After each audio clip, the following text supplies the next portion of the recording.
Đàn Tranh, zither, is a traditional instrument of the Eastern countries. It is a musical instrument used in solo performance, orchestra, percussion, for singing, poetry recitation, and is played in many musical genres such as cải lương, chèo, nhã nhạc, etc.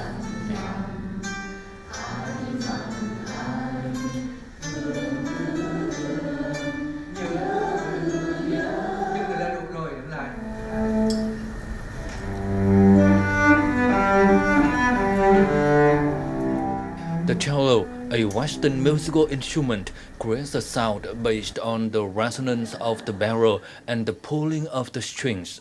Cello is usually played in symphony orchestras. There are two types of musical instruments that have different historical and cultural backgrounds. However, in one way or another, they can still be combined together. The harmonious combination between Master Duyệt Thị Trang and American cellist Bryan Wilson took place naturally and smoothly.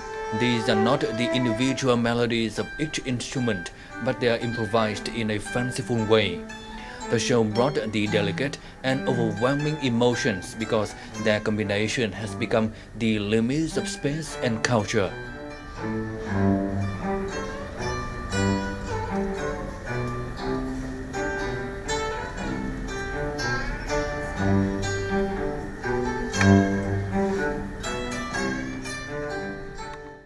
Greetings from Shanghai, Vietnam on VTC 10 NetViet. In our show today, let's have a talk with an American cellist. His name is Bryan. Thank you for joining our program today.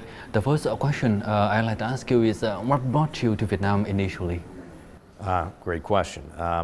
Well, I love Vietnamese culture. Maybe so much so that I married a Vietnamese woman.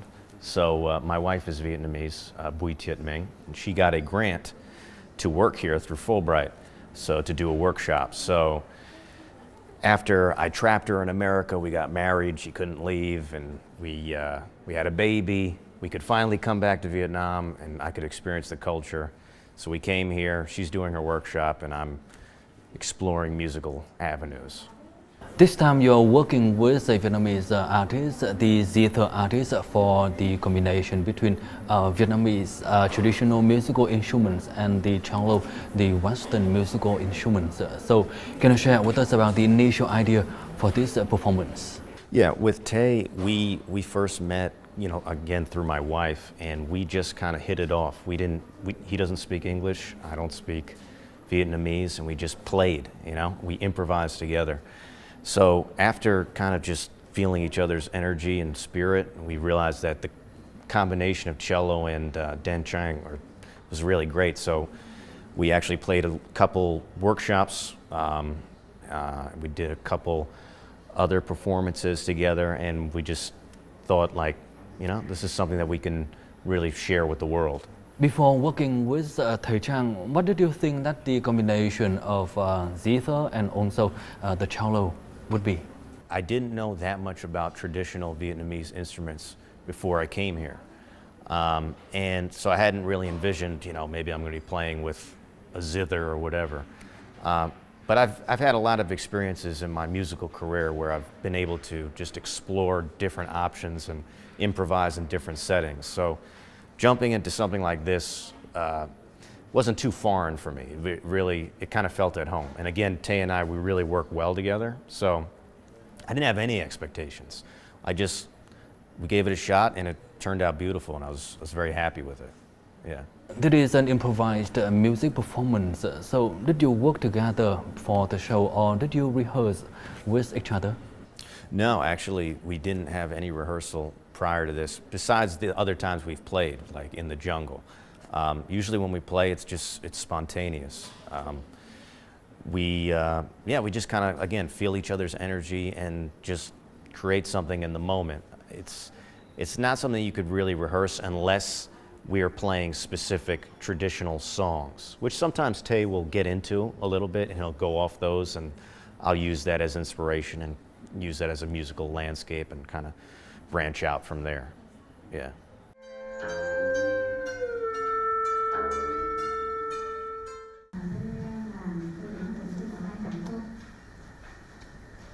The unique performance of Vietnamese zither artists and American cellists has taken place at the American Center in Hanoi a few days ago.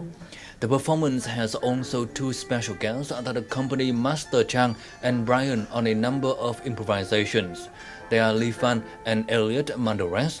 Lee and Elliot are two of a kind hedonists and artists that unite around the world music and unique sensations.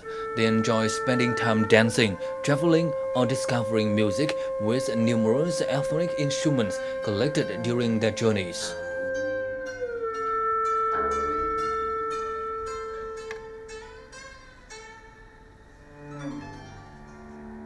Đây là một sự ngẫu hứng giữa Đông Tây gặp nhau, giống như chúng tôi đang phiêu bồng, mà đây là một cái cơ hội để cho giới trẻ Việt Nam ý thức rằng cái nhạc cổ truyền Việt Nam mình vô cùng phong phú. Đặc biệt đàn tranh là không phiếm và cello cũng vậy. Nên khi mà vượt qua một cái trói buộc, một cái giới hạn thì hai bên rất dễ gặp nhau.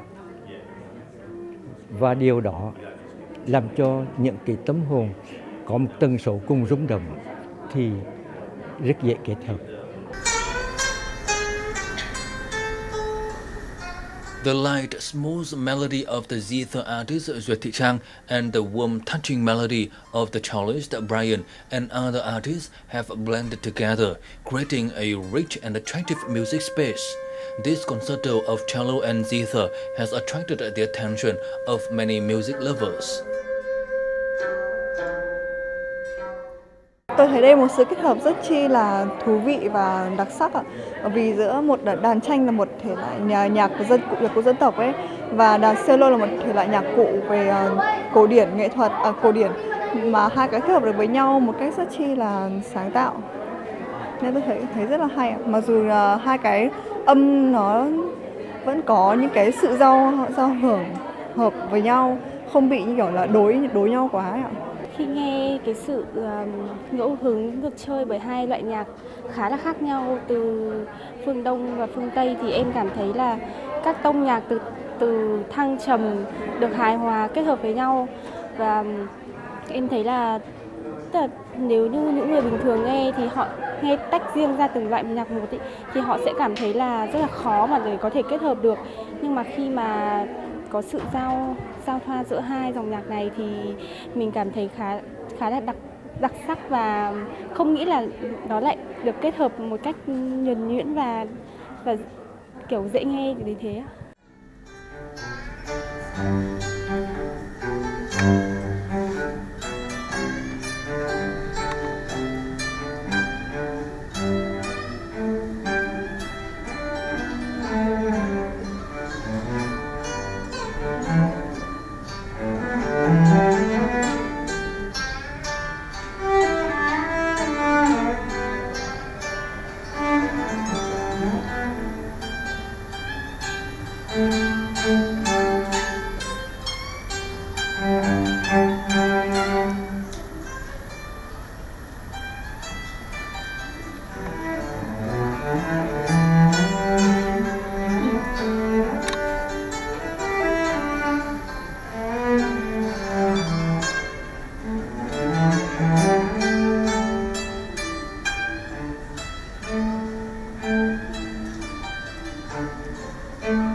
Your performance with Thị Trang at the American Center attracts a lot of people coming to hear your performance. So can you share with us about your combination between the zither and also the cello?